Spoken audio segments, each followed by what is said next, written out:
Hello, hello, hello. I am so excited about what we're about to do. Okay. I want to introduce you guys to my friend Keon Abner. Pastor, I'm sorry. Pastor Keon Abner. Hello, Pastor. Hello, Pastor Regina.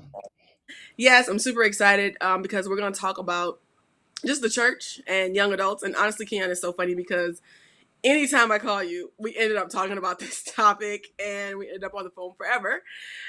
Because we literally can go on and on. But we're not going to go on too much today. But I do want to kind of get into the topic. I want to get into kind of what's going on with young adults and the church. Before we do that, I would love if you could tell me just a little bit about you and who you are. Yeah. So I'm Keon Abner, born and raised in Cleveland, Ohio, and I am married to Ashley, and we have a 2-year-old daughter and a baby girl on the way. Um, and yeah, I am a Cleveland fan. So to all you haters out there, God bless you. God bless And you, friend. but yeah, we're good. I'm 26. Went to Gordon Conwell Theological Seminary, and am home to plant a church. Yeah, so I'm happy you ended on that because that's exactly what I want to talk about. So you are in a phase right now where you are planting a church. Okay, you're planting a Yeah. church. I want to know what made you want to plant a church. So I think there was a bunch of things. I never was a church planter. That was never where my head was going. It wasn't what I was thinking. I thought I was always going to go to an existing church and help revitalize an existing church or turn a church in a new direction. When it just became clear and apparent to me that my leadership style was not going to be accepted at an existing church. That you know, churches for my leadership style, a church needed to be in crisis mode and desperate and willing to do whatever it could to survive. Mm, And there are a lot of churches like that. They just don't know it. And so mm. I just knew that I wasn't in that position. And it just became more and more apparent that God was calling my wife and I to plant a church, primarily because I did not ever work at a church that I felt comfortable inviting people who I met off the street to. And so it was God kind of stirring into me that if we were going to make impact, we needed to plant, and we didn't know what that was going to look like for us. Yeah, yeah. So you said make impact. So that's something that you want to do. You're not just trying to do it, but you're trying to impact the community. You're trying to impact people, right? Um, And so a lot of Yeah. young adults, I mean, we, and I'll say we, have problems with the church. Okay. One thing I want to point out, so you're not Seventh Day Adventist. Tell us, what is your denomination? So it's called an evangelical. Wait, now I don't even know the name of it. Oh, It's mercy. a covenant order of evangelical Presbyterians. Yes, yes, So I'm yes. Okay. Presbyterian.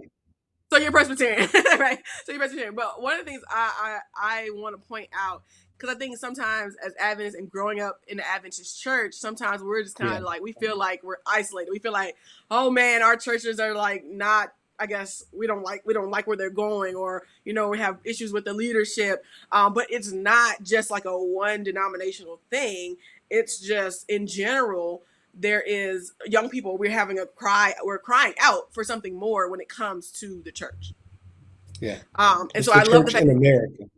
yeah, and so I love the fact that you're saying that you were able to kind of like, I guess step away, and well, not even step away, but you were able to decide to go another route and say, okay, I'm going to plant a church. God called you to do that. So I guess one of the things, because I love what you're doing, they don't know about your journey, but I want to hear, like, I guess you can tell us a little bit about the planting that you're doing, right? But also I want to hear kind of what's one of the most shocking things that you found while you're planting the church. Yeah. Yeah, so to start, so yeah, so we set out to plant. I went to our denomination, went to the leaders in our church, told them about this call. They set me on a track to prepare me in terms of this is what you need to learn, this is what you need to do, this is how you train. Specifically, I trained in two areas in specific. One is discipleship and disciple making, and then the second is Christian community development principles. And Okay. so there's an organization, an international organization called CCDA, which you can look up all the information about that. But those were the two things. So disciple making and Christian community development. And disciple making, I mean, we can go on in that, but Christian community development is the essence of the church coming alongside with communities in order to empower the community to make transformation. And Hmm. it's really understanding that the church needs to be at the root or the heart of community transformation. And Yeah. so that's what we study. And so one of the things that shocked me the most was just how, particularly with inner city communities, just how disillusioned and frustrated they were with churches. Mm. Um, Normally, when you think about starting a church, most of the time you work within the church to start a church. Well, Christian community development was showing us that in order to plant a church well, we needed to go outside the church to figure Hmm. out how to plant a church. And Hmm. so what we did was we started listening, talking to the community. What's your issue with the church? What do you, when you think of a new church is starting in your neighborhood, what does that stir up in you? And really Yeah. give them the space to be completely honest with you and truthful about how they feel. And one of the things that I was shocked by the most was just how irritated and frustrated communities are with the churches in our community, and that Mhm. they don't, some people don't even know that some of the churches are open, number one. And this Yeah. is pre-pandemic. Right. Second, some of them are disillusioned with the reality that they come with these fresh ideas, but everything is driven by come to my church. Right. The second Right. disillusionment, the second disillusionment was there was this church planters have this arrogant attitude when they come to communities and like, we're bringing Jesus to the community, we're bringing hope to the community. And there are people in the community like, Jesus is already here, hope is Yeah. already here, we Yeah. don't need you to bring that to Uh us. huh. Uh And I mean, huh. if you really think about it, it's like, imagine imagine you meet a girl, right? Or in your case, Virginia, you meet a guy and Yeah. he's like in your face and y'all on a date and he's just like, I'm about to bring hope to your life. I'm about to bring purpose to your life. You were nothing before I got here. Like, hold You up were now. nothing Hold up before, now. Slow right? down. Slow down. Right. Right. Right. Right. Right. Right? And Right. so, but that's the attitude. And Yeah. so when we set out to plant, I was shocked that I needed to learn less about the Mhm. church and more Yeah. about my community if Right. we were going to do this well. Right. It's more so about what the community actually needs, like what they, and rather than what we think they need, rather than us trying to fix people or and even save people, quote unquote, right? I think that that's always our mindset. Yeah. Is more so coming and saying, how can I come alongside you? I love one of the things that you're doing. You're coming alongside the community, right? So you have Right. space in your space where you're saying, hey, look, I can help facilitate some of the programs you're already running. Like, you're already doing some of these things. I don't have to go recreate them. We can work together to make the community Right. better. And that's one of the things that I Right. love that you're doing, so much. If I had to pick one thing, that's one of the things I love. And that's where I see the church going. I know that's kind of a question, like Yeah. after COVID, the different changes that are going to need to be made and different things like that.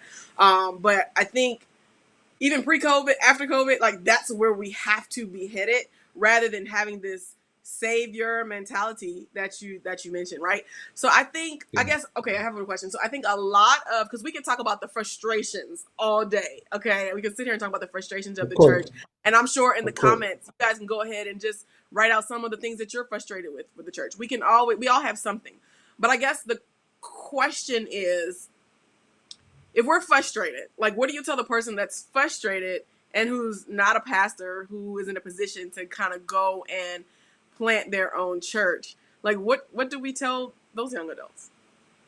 Yeah. So I think the first thing is, so I'm going to just say this. Before I became a church planter, I was a principal.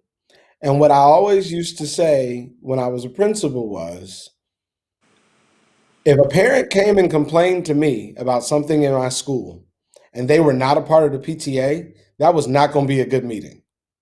Hmm. because Hmm. I do not want to hear your complaints when you're not putting in the work, the time, the energy, and the effort to help make something work. So the Yeah. first thing I would say is check our frustration and make sure we actually got the right to be frustrated. And Yeah. I'm not saying that we don't, I'm not saying that there's no reason to be frustrated. I'm just saying you have the privilege of being frustrated when you are actively at the helm trying. The second thing I would say after we check our frustration is what is God specifically calling you to do? Yeah.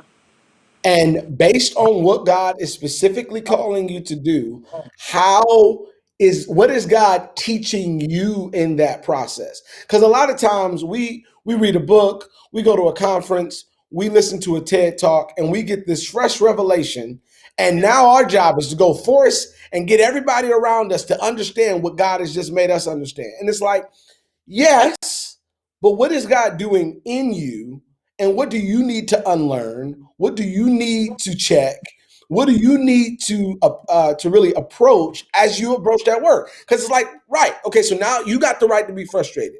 And then after you got the right to be frustrated, you learn some new things. But you need to really make sure that we don't get idolatrous in our desire to help reach the church because I understand the frustration, but I also have watched the generation before us work and work and work and give and participate and pray to see the church become all it can be. Maybe Yeah. they don't know all the best practices, and maybe Yeah. they're not being exposed to all the content that we as young adults and millennials are constantly being confronted with. But we got to remember that they have paid some dues and they've Yeah. done some work, and so, even in that process of being frustrated and disillusioned and hurt, or whatever the case may be that we all go through, also figure out like, am I really doing the best that I can to come alongside the vision that's been set before us as a church? Hmm. Um, because that's we got to deal with that. So, I would say to a frustrated person, really check your heart.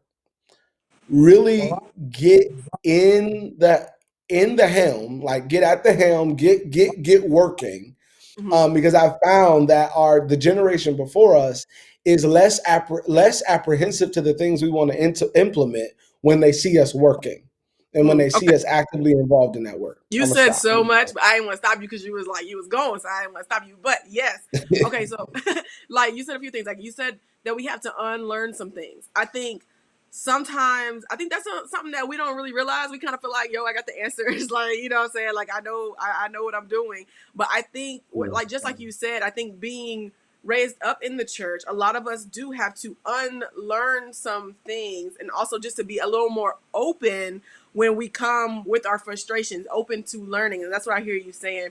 Also, you're Right. saying that the generation before us, I love how you ended that. You said they are more willing when they see you working. Now, somebody might be like, nah, I've been trying and it didn't work. But I think one of the things that I guess, let's be honest, frustrates me, and I don't know if it frustrates you, but I think our generation, and I'm including myself, us, one of the things we do, okay, is that we have a lot to say. We have a lot of issues, and I think, and we can point out all the issues that are wrong with the previous generation, right? And then we're like, oh, I'm frustrated. Oh, I can't stand the church. Oh, you know what I'm gonna do? I'm gonna just leave, right? And there's a Right. lot of I'll put this as an example. You right now are planting a church, and you're doing what young adults say we want to do. We say this is what we're Right. looking for. However, you're having a issue getting young These young adults to adults ain't got join time for me. They in. ain't got time. Yeah, they ain't got And time for me. They ain't got time. the young adults don't have time. And I think sometimes, and I guess this is what we want to, and this is where I kind of want to begin to end right now, because what we want to do is challenge you to really ask yourself, like, are you really looking for a church that you could come alongside, and if this perfect church that exists in your mind was there, would you actually go and do your thing? Like, would you actually show up and be a part? That's question one. I guess question two, and y'all go ahead and answer that in the comments. Like, you got to check yourself. Like, are you actually really ready to kind of jump in, or are you satisfied just complaining and being frustrated and just Yeah. talking about it and not really, not really engaging? And I think the second thing Right. you said, Pastor, you said, what is God calling you to do specifically? Like, especially right now in this society and a day and age that we are living right now, like there's space for you literally to do what God has called you to do to Mhm. advance the kingdom. We don't always have to wait for the organization and wait for the church. Or you can show up to your church with something that you're wanting to do. And so I think I want to challenge us because I think as young adults we're doing a lot more complaining and going on about it on Facebook and all this stuff on Instagram rather than literally walking in our own personal calling and our own personal convictions, right? And actually, putting in the work and coming alongside the other generations, right? Yeah. Um, so I think that's my challenge. That I would love for us to kind of walk away from this thing and go, just think about it, man. Like I actually am in a space where I could literally do something to Hmm. change what I'm frustrated about. Right. But don't be all over the place. I mean, the reason why I said, find your unique calling and what is specifically God is calling you to do is because I mean, my church, we had a conversation with the young adults about, where the church is and what needs to change. And I mean, I was sitting in that meeting lightweight embarrassed because the young adults was just running on a list. The music sucks. This is bad. This is bad. You need to fix this. We need to fix that. And it's just like, well, hold on. Like we got a vision for everything. Everything. It's like, well, let's find what is God uniquely calling you to do. Let's get you prepared and get you the resources to do that and let you run and stay focused in that. Mm-hmm. It's like we trying to revitalize every area of ministry, and it's like, no, let's do one thing well. And so, I mean, but I also want to be clear that I also want to say that the weeping and the gnashing of teeth that we go through with our people, that is a refining process. That Mm-hmm. that is that is also a part of God's unique way of preparing you for ministry. And so Yeah. you can be frustrated and angry, but growth doesn't feel good while it's happening. And so the reality is I am much more prepared now to lead a church than I was 5 years ago when I was Yep. screaming at a board of elders Yep. to listen to me and Yep. for me to be heard and for people Yep. to hear my story. I'm much more prepared now. And Yeah. guess what? 50% of my church is 40 and up. Mm-hmm. 50% Mm-hmm. of my new church is 40 and up. They're the ones paying the bills. They're the ones making things happen. And so let's like now I'm prepared to deal with these unique challenges and make sure that we are being a part of this redemptive story. I don't want a church full of young adults. I don't want a church full of 40 and up. I want a church where God's kingdom is represented, where black, white, Hispanic, minority cultures, majority cultures coming together, young, old, in between, working together, because that is the picture of the church. It is the Yeah. lion laying down with the lamb. It is this beautiful story of God's redemptive power. And so that's the only other piece of wisdom I would say is you need them old folks just as much as they need you. Yeah. And and it's God's redemptive story that we come together Mm-hmm. and thread together and not silo ourselves Yeah. into this attitude of the young new hip is the way to go, where it's like, no, no, no, we got a Yeah. beautiful foundation that was laid. And we gotta be a part of that redemptive story. Yeah, go ahead and write "We need each other" in the comments right now. Listen, we need each other. If nothing else, I hope we can walk away with that because you're right. I think it's so easy to generalize everybody, right, and just put everybody in a category like, but I think just like you said, same thing that's going on with our church. A lot of people think we have a young adult church because we do so much outreach and our church is so different. It's like, nah, we got a lot of old people. And those old people, man, they're ride or die. You know what I'm saying? We're out there in the community. They out there Right. with us. You know what I'm saying? Right. Um, And they gonna complain, but guess what? They gonna show up next week. Right? right. Our people are gonna complain and then they gone. I'm They mad. go. I'm Right. frustrated because y'all didn't Right. listen to me and I'm gone. These old people will complain for 30 years and still give, still participate, still do what they like. I'm mumbling and I'm grumbling. I don't like this new pastor. You've been wearing them jeans too much. I don't appreciate that. but they still coming. And I mean, Right. I can get with that. Yeah. I can appreciate you're frustrated, you're angry, but you're still steady and you're still loyal, you're still committed to the work. And I mean, it's not all peaches and cream on my side of the puzzle. It is, but it is the fact that you're willing to call my young self your pastor and engage that work. I take that highly. I don't take that lightly. And so there is this beautiful story. And so I mean, yeah, let's, we really, you will be amazed at how young churches with the predominant age group is 30 and under or 35 and under, and how much nonsense and drama it looked like. The Instagram spiritual world, like it literally is a mess. It's a mess because we need our elders, we need our Right. mothers to So teach our daughters. we need each Yeah. other. We need each other. We also need to just not try and walk away from it. Have a little more stick to itiveness. Is that a word? I think that's a real word. We need a little more stick to itiveness, right? We need to actually engage. We need to figure out what is God specifically calling us to do and go do that thing. We need to be involved rather than just being on the sidelines complaining. We need to speak Mhm. up. We need to actually do our part. Do our part. So I have one question for you, that we're gonna let you guys go, but Yep. I want you to picture kind of the future, right? And imagine like 3 years from now, right? You overhear people talking about your church in a restaurant, right? And I'm asking Pastor Keon, and I'm asking you as well. In the comments, those who are watching, I want you to answer. What are one or two things that you want to hear people being shared about your church? Like, so I'm kind of Yeah. I want to I'm looking to paint this church that we want to build. What would it look like? What would the people in the restaurant be saying about your church? Two things, and I've said this publicly a lot to our church team as we prepare to launch. Number one, that church listens. Number two, our community has never been the same since they opened their doors. Mm, Period. Period. That is my dying wish for Bridge City Church in Cleveland, is that our people who have never been to our church will be impacted by our church so much to the point where they will say, we have never been the same since that church opened their doors, and mm-hmm. that they listen. Mm.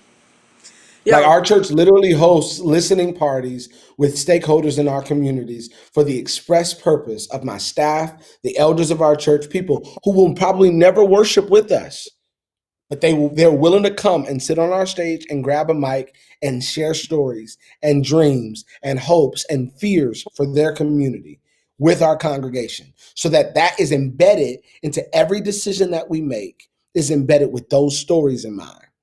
mm-hmm. That's my hope for Bridge City. So I love your answer. I did not give him this question prior to this interview, and I love your answer, Keon, because that's where we have to shift our mindset. And I love. I'm looking. I'm eager to see what you guys are saying in the comments. Like, to be able to, like, what is our focus? What do we want to receive from, like, what do we want people to say about our church, right? What's our goal? The goal is what matters, right? And I think when we shift what the goal is, like, that's when the church is going to take off. That's when we'll actually make that impact and see the difference. Because the thing is, ending on this, that if your church is listening to the people, and if your church is impacting the community, and the community is saying, listen, they listen to me, and the community is saying, listen, we're not the same because of them. You want to know what else that means? That means that means that you're showing them Jesus. Like, you're showing them the Right. character of God. You're Right. showing them Yeah. love. And when you do that, that's how you change people's life. That's how Yeah. people are, their lives are changed. That's how they become to know Jesus. That's how they're saved. That's how we can introduce them to the love of Christ, which is what our ultimate goal is. And so it's like, it's still the same goal. It's still the same mission. It's just how we get there. So we just want to say thank you for engaging with us in this conversation. And we want to challenge you to go do what God called you to do. We want to challenge you to not only be on the sidelines, but get your hands Yep. dirty. Don't walk away. Don't be Mhm. afraid to get your hands dirty. Don't be afraid to be a part of the conversation. And don't be afraid to kind of figure out how you can make a difference rather than just how you can watch things die from the sidelines. Amen. Amen. Amen. Thank you guys. Oh, yes. Thank you for being here. Thank you for engaging. We love and we're excited to see what our young adults are going to do and how we will impact and be a part of the future church.